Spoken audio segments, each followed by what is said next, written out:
안녕하세요. 책 읽어드리는 집사 백종환입니다.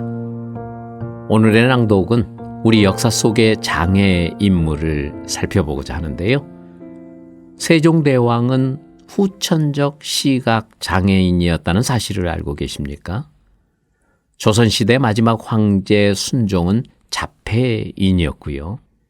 이와 같은 사료를 연구조사한 도서출판 소떼가 지난 2014년에 펴낸 귀중한 역사서 역사 속의 장애인물 한국 장애인사입니다. 집필지는 전창곤 교수를 비롯한 윤종성 교수, 방계희 교수, 임원지 교수 이 네 분의 교수님들이 공동 집필했습니다.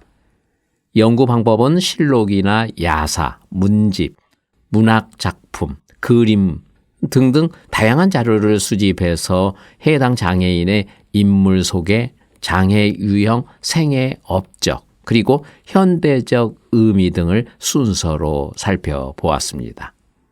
역사적 고증을 통해서 사실적 접근을 할 수 있었던 한국 장애인사는 조선시대부터야 가능했다라는 점이 다소 아쉬운 부분으로 남습니다.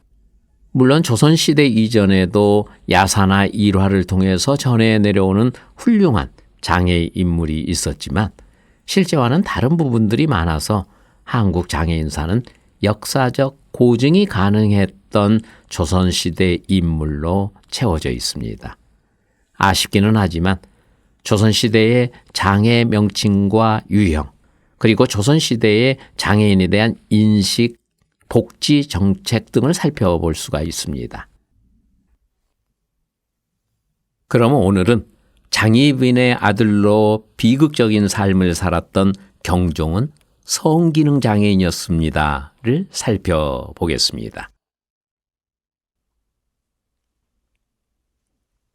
장희빈의 아들로 조선 20대 왕이었던 경종은 성기능 장애인이었습니다.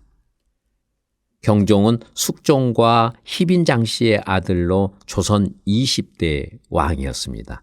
이름은 윤, 자는 휘서이며 비는 시모의 딸 단의 왕후이고 계비는 어유구의 딸 선의 왕후였습니다. 경종이 세자로 있을 때 단의 왕후는 세상을 떠났으며 계비 선유 왕후와의 사이에도 자식이 없었습니다.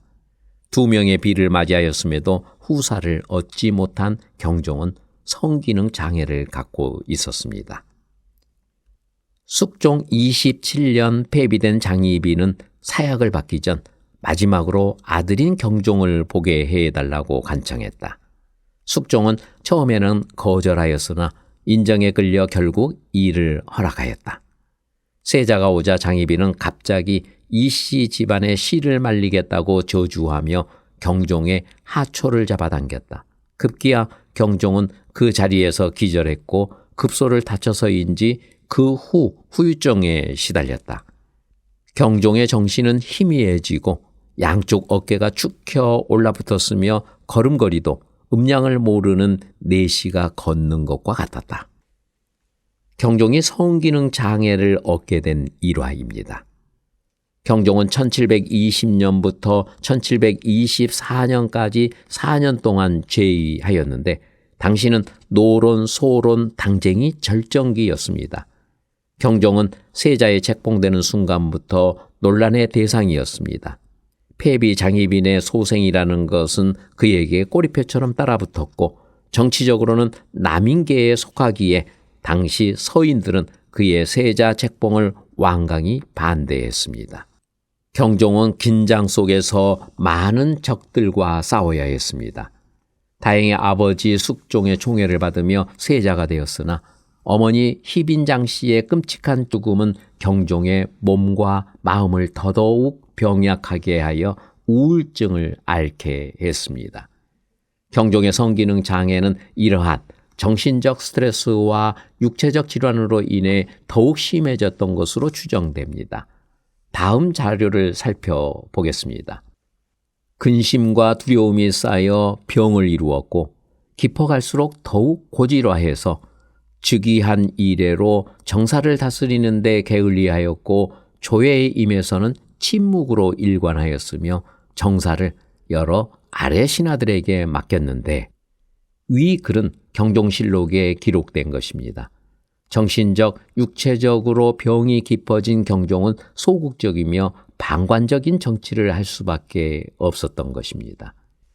임금의 병환이 계속 여러 날 동안 낫지 않아 수라 올리는 것마저 싫어하였는데 이에 이르러서는 또 한열의 징후가 있어 약방에서 입진하고 약을 의논하여 시진탕을 지어 올렸다.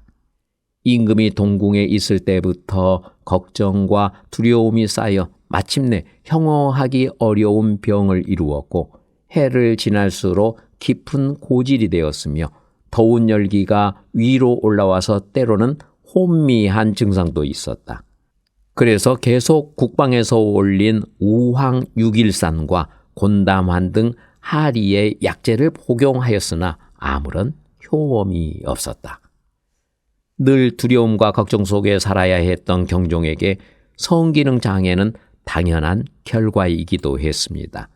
실록에 따르면 경종은 세자 시절부터 정신적 육체적인 병이 있었고 왕으로 즉위한 후 갑작스럽게 더욱 심해졌습니다. 이는 후에 독살설로 이어졌습니다. 당시 소론의 지지를 받은 경종과 달리 숙종과 숙빈 최씨 사이에 태어난 이복 동생 영인군은 노론의 지지를 받고 있었습니다. 이런 까닭에 둘은 정치적 대결 구도를 형성할 수밖에 없었습니다. 그러나 경종에게 후사가 없었던 탓에 영인군이 왕세자로 책봉되었고 경종 제4년 경종은 갑작스럽게 건강이 악화되었습니다. 경종실록의 기록에 의하면 1724년 7월 20일 임금의 병환이 있어 편치 않으므로 약방에서 날마다 문안하였다고 합니다. 이후 7월에 두 차례에 걸쳐서 약방에서 입진했습니다. 이후 경종의 건강은 대비전에서 보낸 게장과 생감을 먹고 더 악화되었습니다. 어이 이공류는 게장과 생감에 경종에게 좋지 않다고 하였으나 세제 영인군은 게장과 생감을 경종에게 올렸던 것입니다. 좋아지는 듯 보였던 경종의 증상은 이후 복통과 설사가 그치지 않으면서 심해졌습니다. 이런 와중에 경종에게 올리는 약재를 두고 영인군과 어이들은 심하게 대립을 했다고 합니다. 경종실록은 이를 다음과 같이 기록하고 있습니다. 비와 눈이 내렸다. 임금의 환우가 피곤하고 위태함이 더욱 심하고 맥이 낮아져서 힘이 없었다. 사경에 약방에서 입진하여 3달을 올리고 물러나와서는 주원으로 옮겨서 입직하기를 청하였으며 사각에 다시 입진하였다. 임금이 병환이 있은 뒤로 여러 신하들이 성우를 문안하면 임금이 번번이 응수하여 대답을 하였는데 이에 이르러서는 임금의 음성이 점점 미약하여졌다. 도제조 이광자와 제조 이조가 미음을 진언하기를 권하였으나 모두 응답하지 않았으며 세제가 일어나서 청함에 임금이 비로소 고개를 들므로 미음을 올렸다. 제조 등이 물러나와 여러 의원들과 약을 의논하였는데 이공륜이 공언하기를 3달을 써서는 안 된다. 계지 마왕탕 2천만 진어할 것 같으면 설사는 금방 그치게 할 수 있다. 하므로 마침내 달여 올려 복용하였다. 유곽의 의관이 입진하고 물러나와 말하기를 환우의 증세가 아침에 비교해 더욱 위급합니다 하자 모든 신하들이 희의문으로 달려들어갔고 대내로부터 제조와 입진을 재촉하여 이광자 등이 입시하였는데 임금이 내시를 의지하고 앉아서 눈을 몹시 부르뜨고 보았다. 이광자가 문의를 하였으나 임금이 대답하지 않자 세제가 울면서 말하기를 인삼과 부자를 급히 쓰도록 하라 하였고 이광자가 3달을 올려 임금이 2번 복용하였다. 이공륜이 이광자에게 이르기를 3달을 많이 쓰지 마라. 내가 처방한 약을 진어하고 다시 3달을 올리게 되면 기를 능히 움직여 돌리지 못할 것이다 하니 세제가 말하기를 사람이란 본시 자기의 의견을 세울 곳이 있긴 하나 지금이 어떤 때인데 꼭 자기의 의견을 세우려고 인삼 약재를 쓰지 못하도록 하는가 하였다. 조금 지나자 임금의 안시가 다시 안정되고 콧등이 다시 따뜻하여졌다. 세제가 또 말하기를 내가 의학의 이치를 알지 못하나 그래도 인삼과 부자가 양기를 능히 회복시킬 것만은 안다 하였다. 어제 쓰던 삼을 바로 멈추었던 것은 생각건대 반드시 이공륜의 말 때문에 미루었던 것 같다. 이경의 임금의 기식이 다시 미약함으로 이광자가 3달을 올렸으나 임금이 스스로 마시지 못하여 의관이 숟가락으로 떠서 넣었다. 이광자가 종묘와 사직에 기도하기를 청하고 이내 눈물을 흘리면서 말하기를 신이 어리석고 혼미하여 증후에 어두워서 약물을 쓰는데도 합당함을 잃은 것이 많았으니 그 죄는 10,000번 죽어 마땅합니다 하였고 세제가 말하기를 성상이 나에게 정으로는 형제이나 의로는 부자의 관계를 겸하였는데 병환 중에 모시기를 잘하지 못하여 갑자기 이 지경에 이르렀으니 다시 무슨 말을 하겠는가. 기도는 비록 때가 지났으나 빨리 거행하는 것이 마땅하다 하고 재관이 미처 향을 받지도 못하였는데 임금이 그만 속광을 하였다. 세제가 대비에게 품지하여 금평이 박필성, 전성군 이혼, 여상군 이방, 도사 김우연, 주부 심윤연을 명소하여 유문 입시하도록 하고 또 예조판서 이진검으로 하여금 올해의를 가지고 입시하도록 하였다. 그리고 승지 박내정이 궁성을 호위하도록 청하자 중전이 이광자에게 하교하여 함원 부원군 어유귀를 기복하여 입시하도록 하니 이광자가 대답하기를 국구의 기복은 대신이 독단하여 할 수 없는 것이니 동궁의 영지를 취득함이 합당합니다 하였다. 이에 중전이 세제에게 청하고 세제는 내교로서 승정원의 영을 내려 기복하도록 하였다. 그리고 세제가 예관을 돌아보고 피발하는 것이 마땅함과 마땅하지 않음을 물어보면서 유신으로 하여금 앤일을 상고하여 의논을 정하도록 하였으며 이광자는 사관을 시켜 상대점에 3글자를 써서 외정에 두루 보이도록 하고 곧 고복을 하였다.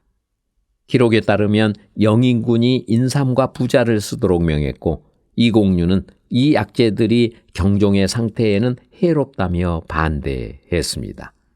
그러나 영인군은 인삼과 부자를 올렸고 건강이 더욱 악화된 경종은 37세의 나이에 세상을 떠나고 말았습니다. 이는 경종의 독살설을 낳게 한 것입니다.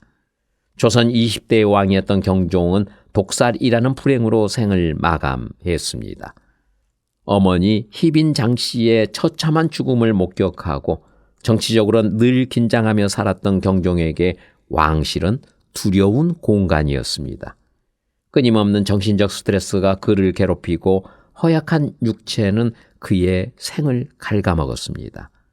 왕이 되었지만 힘이 없었기에 경종은 아무것도 이룰 수가 없었으며 2명의 비를 맞이하였지만 성기능 장애를 지닌 까닭에 후사조차 남길 수 없었습니다. 그리고 그의 죽음조차 독살이라는 비극으로 기록되었던 것입니다.